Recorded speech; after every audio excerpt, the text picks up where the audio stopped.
Bonjour à tous, aujourd'hui on se retrouve pour une vidéo tuto où je vais vous montrer comment faire votre premier Wabikusa de la façon la plus simple possible à la portée de tout le monde. Alors Annie, t'es bien sympa, mais c'est quoi un Wabikusa? Un Wabikusa, c'est ça. C'est un mix entre jardin japonais et aquariophilie. On doit ce concept à Takashi Amano, grand maître de l'aquascaping.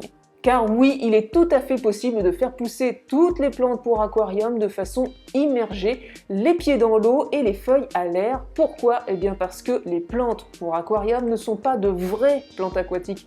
Il s'agit le plus souvent de plantes qui poussent auprès des cours d'eau et qui peuvent supporter d'être immergées de temps en temps, mais qui poussent le plus souvent les feuilles à l'air libre. Allez, sans plus tarder, on passe au tuto. Pour commencer, il va nous falloir un contenant. Ici, j'ai récupéré un pot à moutarde que j'ai soigneusement nettoyé. Vous pouvez également utiliser un verre pas trop haut. Ensuite, je viens verser une couche de substrat dans le verre. Ici, du sol technique pour aquarium, du Dennerle Skipper Soil. Vous pouvez utiliser n'importe quelle autre marque de sol technique. Et si vous n'en avez pas, vous pouvez aussi utiliser du simple sable de Loire ou du gravier, même coloré. Avec le type de plante qu'on va utiliser par la suite, ça ne posera aucun problème.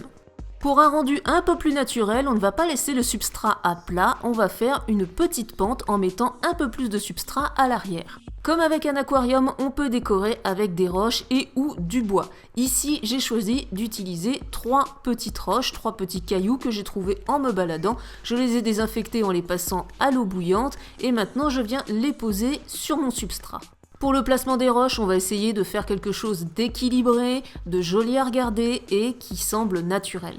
Pour stabiliser les petits cailloux et donner l'impression que les roches sortent vraiment du sol, je vais ajouter encore un peu de substrat par-dessus.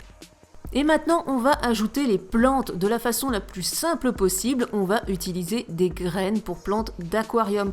J'en ai parlé dans une précédente vidéo, je vous mets le lien en haut à droite. Il suffit de saupoudrer la surface du substrat avec les petites graines. Attention, n'en mettez pas trop non plus, sinon les plantes vont s'étouffer, ça fait un tapis assez dense. Et finalement, on pulvérise un peu d'eau sur les graines.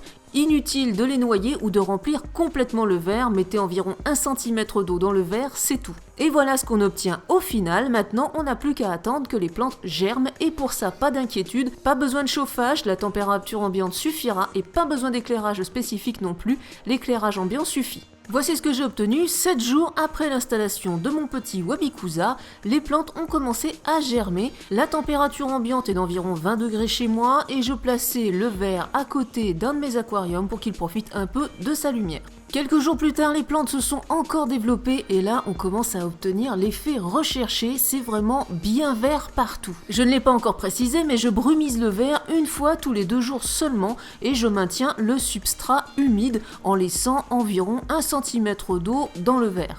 Peut-être que certains n'aimeront pas, mais moi je trouve ça super sympa de voir le développement racinaire des plantes à travers le verre.